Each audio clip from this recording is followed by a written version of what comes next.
बिस्मिल्लाहिर्रहमानिर्रहीम। जी student, last time mathematics chapter number 20 chapter काफ़ी लॉन्ग है, लेकिन ये कि यहाँ से 2-3 सवाल पेपर में आ सकते हैं और बहुत आसान भी है, इतना मुश्किल नहीं है। लेंदी जरूर है लेकिन सवाल चैप्टर इतना मुश्किल नहीं है, आसान चैप्टर था। शुरू में शायद थोड़ा मुश्किल लगे, लेकिन बाद में प्रैक्टिस करने के बाद ये बहुत ही आसान चैप्टर लगेगा। तो यहाँ पे हम क्या पढ़ रहे हैं? About the quadratic equation. Chapter का नाम क्या है? Theory of quadratic equation. तो हम लोगों ने इस तरह के बड़े सॉल्व की थी क्लास 9 के अंदर। अब इनको हम मजीद आगे सॉल्व करेंगे। आगे हमने क्या क्या टर्म यहाँ पे इस्तेमाल कर लेंगे चैप्टर 20 के अंदर। अच्छा, स्टार्ट करेंगे। क्वेश्चन नंबर 1 से लिखा हुआ है कि using discriminant find the nature of the roots of the following quadratic equation. यानी कि यहाँ पर मेरे पास कुछ इक्वेशन गिवन है और सवाल ये है कि इन इक्वेशनों की रूट्स की नेचर मालूम करो। अच्छा, सॉल्व किए बगैर मालूम करना है।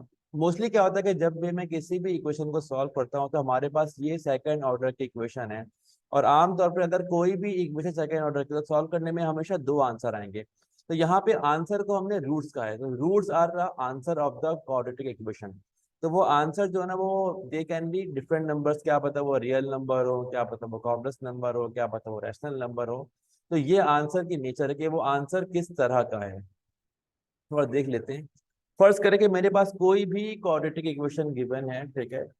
A x square plus B x plus C equal to 0, ये हमारे पास क्वाड्रेटिक की स्टैंडर्ड फॉर्म है। तो ए बी सी की वैल्यू कुछ भी हो सकती है। सॉल्व करने पे मेरे पास दो आंसर आएंगे। अगर वो दोनों आंसर इस तरह क्या है, एक्स इक्वल टू 3/4 और एक्स इक्वल टू 7, ठीक है। तो ये दोनों आंसर कैसे हैं? रियल नंबर है, नंबर 1, और नंबर 2 ये रैशनल नंबर भी है, ठीक है। अगर आंसर इस तरह क्या आ गया, एक्स इक्वल टू √3/4 और एक्स इक्वल टू √7/9, तो यहाँ पे दोनों आंसर रियल तो है, लेकिन दोनों आंसर कैसे हैं? इरेशनल है, ठीक है। हमारे आंसर आयोटा की फॉर्म में भी आ सकते हैं, S equal to 2 + 3 and so on. यानी कि हमारे आंसर कैसे हैं? They are complex number. कभी कभी क्या होता है कि एक ही आंसर आता है, तो असल में वो दो ही आंसर है, दोनों आंसर सेम आ गए। तो हमारे पास किसी भी इक्वेशन को सॉल्व करने का फॉर्मूला क्या है? फॉर्मूला है -b plus minus √b² -4ac/2a। तो ये हमारे पास किसी भी क्वाड्रेटिक को सॉल्व करने का फॉर्मूला है। जब मैं फॉर्मूला अप्लाई करूंगा तो यहाँ पे लिखा हुआ प्लस माइनस, तो यहाँ पे जो भी टर्म आएगी उसको एक दफा लेंगे प्लस में, एक दफा लेंगे माइनस में, तो हमेशा हमारे पास दो आंसर आएंगे। लेकिन अगर कभी किसी सवाल के ये टर्म जीरो हो जाए, कभी किसी सवाल में ये टर्म जीरो हो जाए, तो तब मेरे पास एक ही आंसर आएगा, बिकॉज ये टर्म तो खत्म हो गई। तो हम किससे ऐड करें, सब्ट्रैक्ट करें, तो हमारे पास एक ही आंसर आएगा। तो वी विल से फर्स्ट के आंसर आ गया 3, तो दोनों रूट्स 3 आ गए। हम क्या बोलेंगे कि दोनों रूट्स यानी कि रूट्स आर इक्वल, दोनों रूट्स सेम आ गए। आंसर तो दो ही आते हैं। तो जब भी हम सॉल्व करते हैं किसी भी क्वाड्रेटिक को तो हमेशा दो आंसर आते हैं। अगर आंसर एक आ गया तो वी विल से कि दोनों आंसर सेम आ गए। देखिए, आंसर जो है ना वो कॉम्प्लेक्स नंबर की फॉर्म में भी आता है, यानी कि it can be imaginary numbers, ठीक है। अच्छा, तो सॉल्व करने में आंसर की मुख्तलिफ फॉर्म, मुख्तलिफ नेचर है। आंसर जो वो रियल है, रैशनल नंबर है, इरेशनल नंबर है, आंसर इक्वल है, या फिर आंसर कैसे हैं? कॉम्प्लेक्स नंबर या फिर इमेजनरी नंबर्स हैं। तो सॉल्व करेंगे तो मालूम होगा ना कि आंसर क्या है। अब क्वेश्चन 1 में लिखा हुआ है कि सॉल्व किए बगैर बताओ कि आंसर की नेचर क्या है। आंसर क्या है नहीं पूछ रहे, यानी कि आंसर किस तरह का है। तो हम सॉल्व कैसे करेंगे, उसका तरीका क्या होता है? यहाँ पे जो पूरा फॉर्मूला उसको अप्लाई करने के बजाय जो अंडर रूट के अंदर की वैल्यू थी, खाली इसको सॉल्व कर लेंगे। क्या वैल्यू है? b² -4ac। इस वैल्यू को हम बोलते हैं डिस्क्रिमिनेंट, यानी कि ये हमारे पास क्वाड्रेटिक का डिस्क्रिमिनेंट है, ठीक है। तो अक्सर बुक के अंदर इसको कैपिटल डी लिखा होता है। हमारी बुक में ये डेल का साइन लगा हुआ है, यानी कि del equal to b² -4ac, ठीक है। असल में ये जो डी है ना, ये इक्वेशन का दिमाग है। तो ये दिमाग हमें बताता है कि आंसर की नेचर कैसी है। तो मैं तो इसे दिमाग बोलता हूँ इसको, ठीक है। एनीवेज जो असल असल नाम है वो क्या है? डिस्क्रिमिनेंट है, ठीक है। और हमारी बुक में सिंबल इसके लिए क्या है? डेल, जो हमारी नई बुक है क्लास 10 की। वरना अक्सर बुक के अंदर यहाँ पे कैपिटल डी लिखा होता है। तो हमने करना क्या है? सिर्फ डी की वैल्यू निकाल लेनी है। तो डी की वैल्यू हमेशा मुझे बताएगी कि उसके रूट्स कैसे हैं, रियल हैं, इमेजनरी हैं, ठीक है, या फिर रेशनल है, यानी किस तरह के रूट्स हैं। तो मेरे पास कोई भी इक्वेशन है, ठीक है। तो यहाँ पे ए की वैल्यू 1 है, बी की वैल्यू 5 है और सी की वैल्यू -6 है। तो मैं निकाल लूंगा डी की वैल्यू या डेल की वैल्यू। तो डेल की वैल्यू मुझे बताएगी कि इसकी इक्वेशन के रूट्स के नेचर कैसे है, कैसे बताएगी उसकी तरह देख लेते हैं। ठीक है। अच्छा, जब मैं डेल की वैल्यू को निकाल लूंगा, ठीक है, तो अगर डेल की वैल्यू पॉजिटिव आती है यानी कि जीरो से बड़ी आती है, ठीक है, नंबर वन, अगर डेल की वैल्यू जीरो से बड़ी आती है और एक परफेक्ट स्क्वायर भी आती है। अब मैं यहाँ पे दो बातें कर रहा हूँ।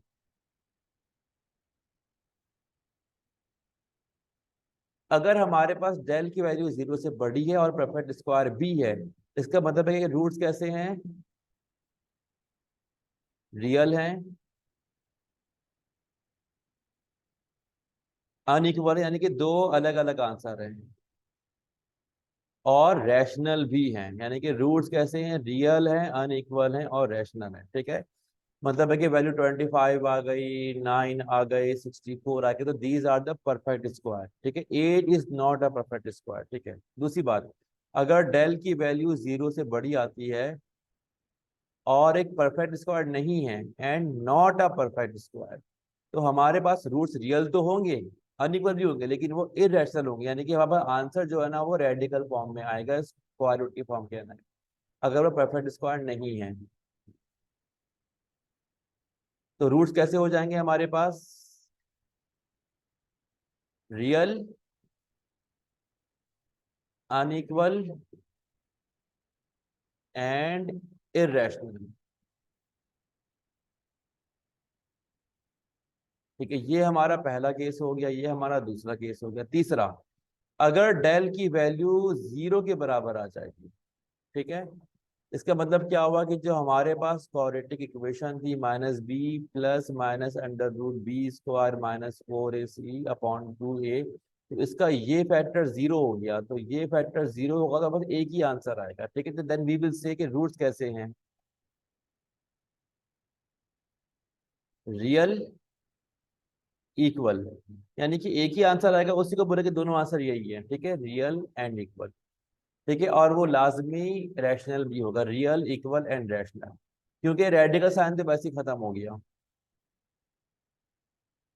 नंबर थ्री, अगर मेरे नंबर फोर, ये नंबर थ्री था, नंबर फोर, अगर ये वाली वैल्यू नेगेटिव में आ जाएगी, तो रेडिकल साइन में अगर नेगेटिव नंबर आता है तो वो बन जाता है हमारे पास कॉम्प्लेक्स नंबर, यानी कि इमेजिनरी नंबर। ठीक है, तो अगर डेल की वैल्यू जो है ना वो नेगेटिव में है, लेस देन जीरो है, तो रूट्स कैसे हो जाएंगे,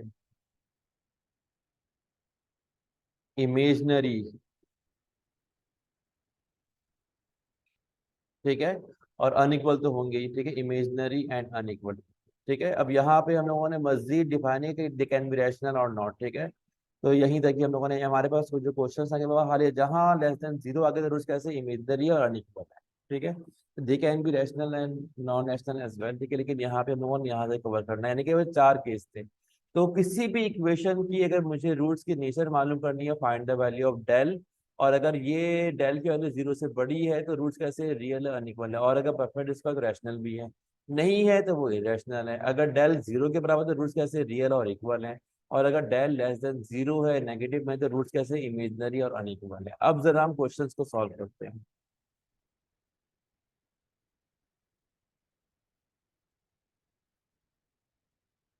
part one, x square plus 5x minus 6 equal to zero.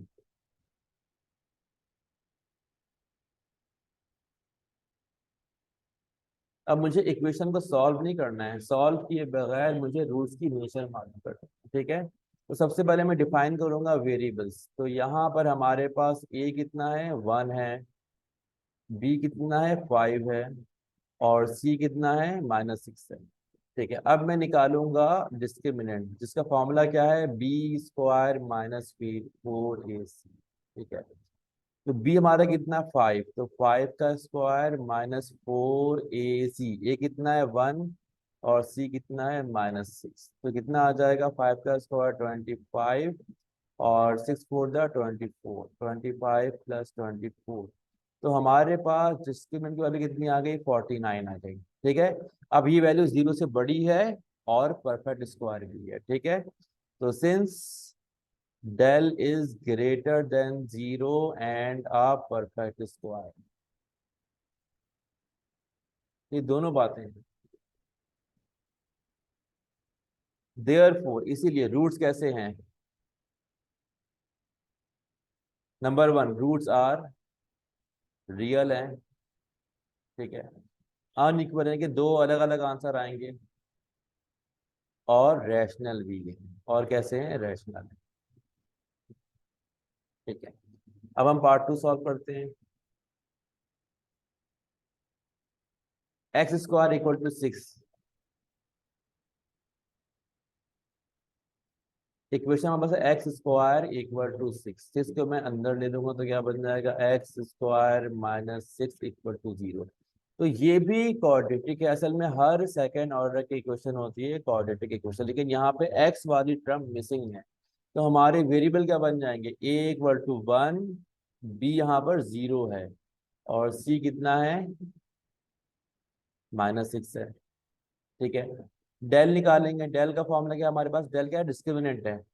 तो बी स्क्वायर माइनस 4ac, तो बी तो हमारा 0 हो गया, ठीक है। तो 0 का स्क्वायर -4, ए की जगह क्या आ जाएगा? 1, और सी की जगह -6, ठीक है। तो क्या बन जाएगा? -4 इंटू -6 प्लस का 24, तो डेल हमारे पास क्या आ गया? +24, ठीक है। अब यहाँ पर क्या है कि जब डिस्क्रिमिनेंट 0 से बड़ा है लेकिन परफेक्ट स्क्वायर नहीं है, तो रूट्स क्या बन जाएंगे? रियल, अनइक्वल एंड इरेशनल, ठीक है। तो आंसर क्या आ जाएगा? Since discriminant is greater than 0 and not a perfect square. अब इस दफा ये परफेक्ट स्क्वायर नहीं है।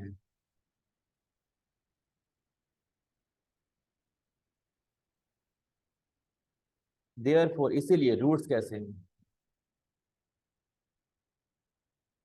रूट्स रियल हैं, अनइक्वल भी हैं,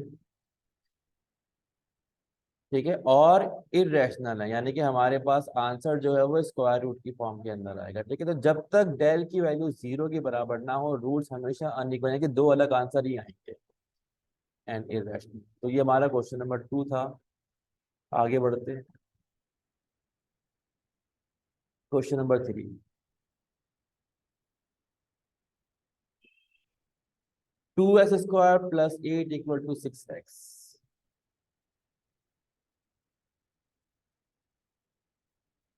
तो हमेशा सबसे पहले हम इक्वेशन को अरेंज करते हैं। इस 6x को मैं अंदर ले आऊंगा तो क्या बन जाएगा? 2x² माइनस का 6x प्लस का 8 इक्वल टू 0। यानी कि पहले कौन सी टर्म? x² वाली, बाद में x वाली टर्म, और आखिर में कांस्टेंट टर्म, ठीक है। अब यहाँ पर हमारे पास वेरिएबल्स क्या बन जाएंगे? a और b और c। a हमारा बन जाएगा 2, बी हमारा बन जाएगा -6, और सी हमारा बन जाएगा 8। We will find the value of the discriminant, जिसको हमने डेल बोला हुआ था। वो फॉर्मूला क्या है? b² -4ac। बी यहाँ पर -6, उसका स्क्वायर -4, ए हमारे पास 2 है, और सी हमारे पास 8 है। माइनस इसका स्क्वायर कितना बन जाएगा? 36 बन जाएगा। 8 टू द 16, 16 फोर 64, -64, 46, 56, 66, माइनस का 28, ठीक है। तो यहाँ पर हमारे पास डेल की वैल्यू आ गई -28। तो since del is less than 0, ठीक है, देयरफॉर अब रूट्स कैसे बन जाएंगे? रूट्स आर इमेजनरी, यानी कि अब ये आयोटा की फॉर्म में आंसर आएगा, एंड अनइक्वल।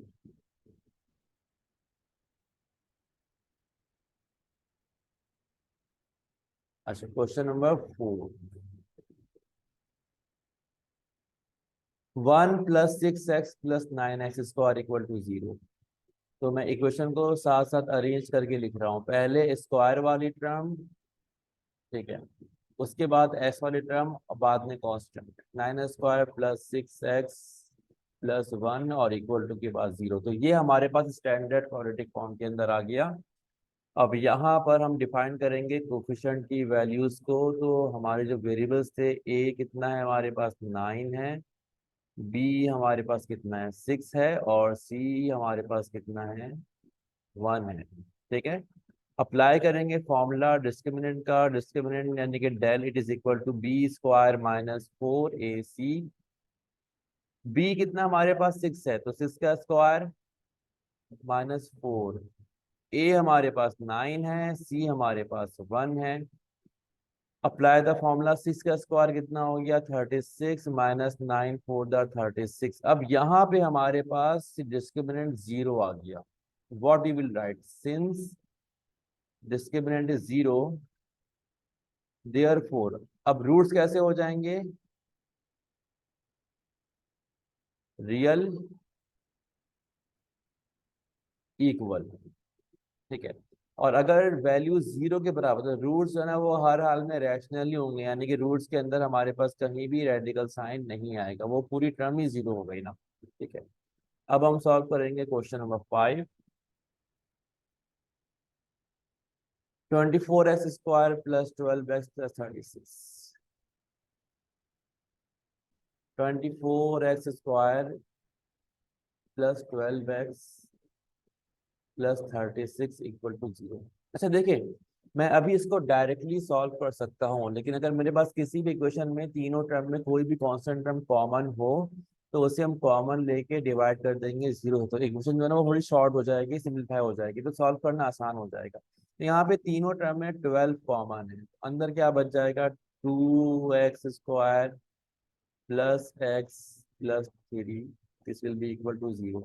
अब ये 12 अगले स्टेप में 0 से होगा डिवाइड, तो क्या बन जाएगा, 0 बन जाएगा। तो अब हमारे पास इक्वेशन सिंप्लीफाई होगी, क्या बन गया, 2x² + x + 3 = 0।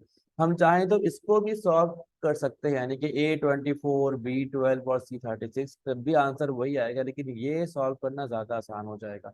अब हम डिफाइन करेंगे अपने कोफिशिएंट्स। तो हमारे पास जो कोफिशिएंट के वेरिएबल्स हैं वो कौन है, A कितना है, 2 है, बी कितना है, 1 है, और सी कितना है, 3 है, ठीक है। We will write the formula of the discriminant. Formula क्या है, B² - 4AC। तो हमारे पास आंसर क्या आ जाएगा, 1 का स्क्वायर -4, ए की जगह 2, सी की जगह 3, ये बन जाएगा 1 -24। तो डेल की वैल्यू कितनी आ गई, -23 आ गई, ठीक है। तो अब डेल की वैल्यू <0 होगी, ठीक है। तो अब ये पूरा हमारा आंसर होगा, जो डेल था हमारा डिस्क्रिमिनेंट, ठीक है, वो <0 है। इसीलिए रूट्स कैसे हैं, रियल हैं, वो सॉरी इमेजनरी हैं और अनइक्वल है, ठीक है। तो अगर मेरे पास से डिस्क्रिमिनेंट नेगेटिव में आएगा, <0 आएगा, तो हमारे पास आंसर कैसा आएगा, इमेजनरी नंबर आएगा, कॉम्प्लेक्स नंबर होगा, सर इमेजनरी पार्ट शामिल होगा और वो अनइक्वल होंगे। तो ये हमारा पार्ट 5 था। आगे बढ़ते हैं, पार्ट 6।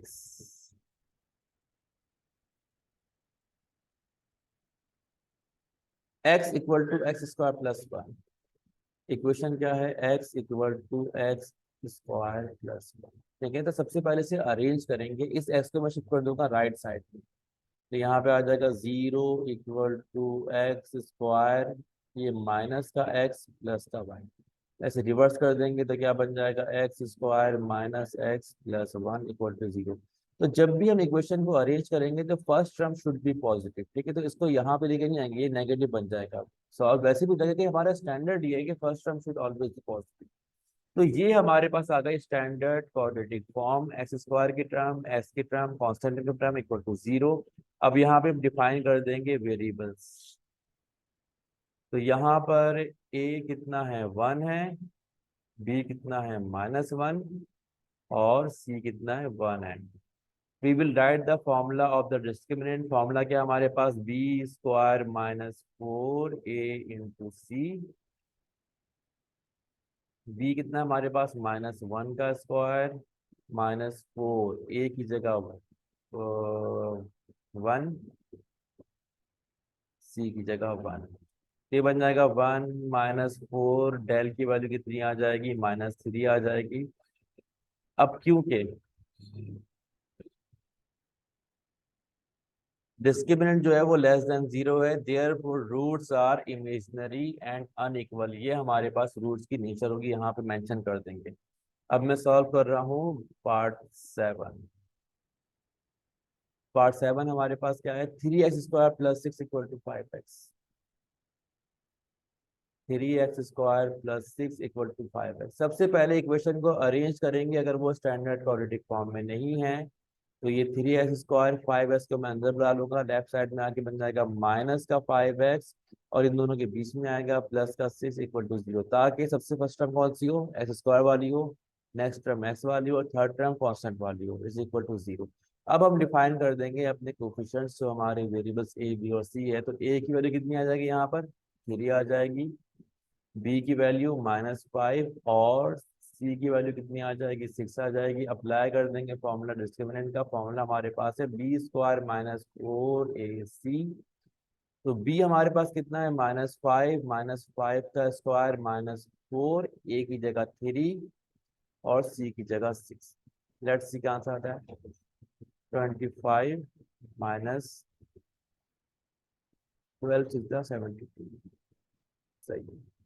तो हमारे पास डिस्क्रिमिनेंट की वैल्यू कितने का, 25 - 72 -47। वैल्यू कैसी आई, नेगेटिव आई। तो since discriminant is less than 0, therefore roots are imaginary and unequal। अब हम सॉल्व करते हैं bit number 8। Bit number 8, 3x² + 9 = 0। 3x² + 9 = 0। Equation already arrange है, बस यहाँ पे जो x की टर्म थी वो है ही नहीं, यानी कि फर्स्ट टर्म है, सेकंड टर्म तो है ही नहीं, और यहाँ पे थर्ड टर्म है। तो यहाँ पर हमारे पास वेरिएबल्स क्या बन जाएंगे, यहाँ पर a की वैल्यू 3 बन जाएगी, x की टर्म नहीं है तो वो b कर कितना हो जाएगा, 0 आ जाएगा, और c कितना आ जाएगा, 9 आ जाएगा। अप्लाई करेंगे फॉर्मूला डिस्क्रिमिनेंट का। फॉर्मूला क्या हमारे पास, b² -4ac। तो ये कितना आ जाएगा, 0 का स्क्वायर, 0 होगा -4, a की जगह 3, c की जगह 9। तो हमारा आंसर नेगेटिव में आ जाएगा। 12, अच्छा 12 9 दा 108, माइनस का 108, जो भी आंसर आएगा वो नेगेटिव में आ रहा है, ठीक है। तो सिंस हमारे पास क्योंकि डिस्क्रिमिनेंट जो है वो लेस देन 0 है, तो therefore roots are imaginary and unequal. तो अगर मेरे पास डेल की वैल्यू नेगेटिव में होगी तो रूट्स कैसे होंगे, इमेजिनरी होंगे और अनइक्वल होंगे। यही आंसर यहाँ भी है और यही आंसर यहाँ भी है, यानी कि जो हमारे पास डिस्क्रिमिनेंट था उसकी वैल्यू जो है वो नेगेटिव में है, लेस देन 0 है। तो जब भी ऐसा होगा तो रूट्स कैसे होंगे, इमेजिनरी होंगे और अनइक्वल होंगे, ठीक है। तो ये क्वेश्चन 1 के पार्ट 8 सॉल्व कर लिए। अब आगे बढ़ेंगे हम क्वेश्चन नंबर 2 3 4 5 इनको सॉल्व करना है, ठीक है। अच्छा मुझे अभी जाना होगा, तो आज का लेक्चर यही था कि इंशाल्लाह बहुत जल्द मैं सॉल्व करूंगा क्वेश्चन नंबर 2 3 4 एंड 5, ठीक है, 20.1 का। तब तक के लिए इतना ही, अल्लाह हाफिज।